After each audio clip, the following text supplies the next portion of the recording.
Shalom, this is the 15th in the series of terms defined for our Introduction to Judaism class. Topic now is session 1 of life cycle. Bris or Brit Milah.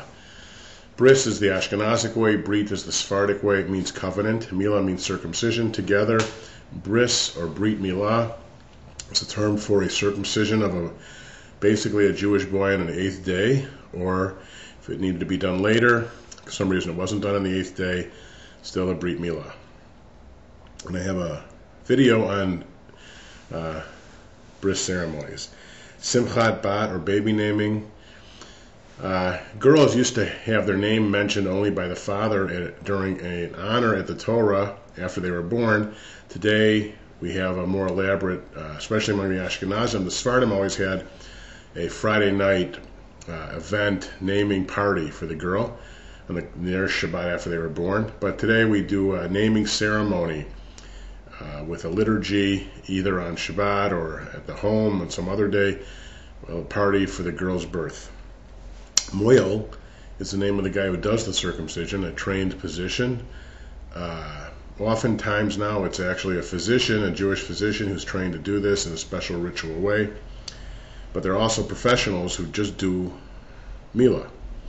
Sandak, that's one of the honorary positions at the Brit Milah, usually a grandfather or an uncle who holds the baby during the circumcision. Pidyon Haben is a different life cycle event that occurs after 30 days of the child's birth if it's a firstborn male, first child out of the womb, and if the parents are neither a Kohen or Levi, you have a redemption ceremony based on the Torah saying you have to redeem the firstborn child. You use a Kohen, a priest, a Jewish priest, to do the ceremony, and it's kind of an interesting ancient ceremony we do. Of course, it's important to note that a lot of children didn't live past 30 days, and so 30 days was a marker of this child hopefully will survive. Today, it's not the same kind of infant mortality in America, but it was a huge problem in pre-modern times. Bar Mitzvah is our adolescent life cycle event for 13-year-olds. Confirmation is a ceremony we actually borrowed from the Christians. It's not done in the Orthodox world, I don't think, but it's a way of keeping children in religious school after their bar mitzvah. Usually it's done in around 10th grade, special ceremony. Day school. There's been an explosion of Jewish parochial schools, especially in America, in the last few decades. I was in the first graduating class of Solomon Schechter Conservative Day School in Chicago, and now the school has been operating for over 40 years, I think, and has over 100 kids per class. We had 14.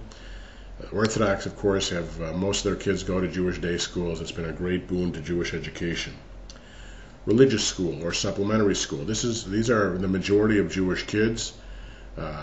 Don't go to day school, and these are usually synagogue-based, sometimes community-based supplementary programs in addition to public school where the kids learn Jewish studies 1, 2, 3, 4, 5 days a week. Camp. One of the greatest things in Jewish life today is Jewish summer camping. Many Jewish kids go to overnight camp or Jewish day camp. A lot of them go to camps that have nothing to do with Judaism, but there are phenomenal, intensely Jewish educational camps that are a lot of fun. I went to Camp Ramah. That's the conservative camp system. The Reconstructionists have a camp system. A new camp in the East Coast. The Reform have many camps around the country. The Orthodox have camps.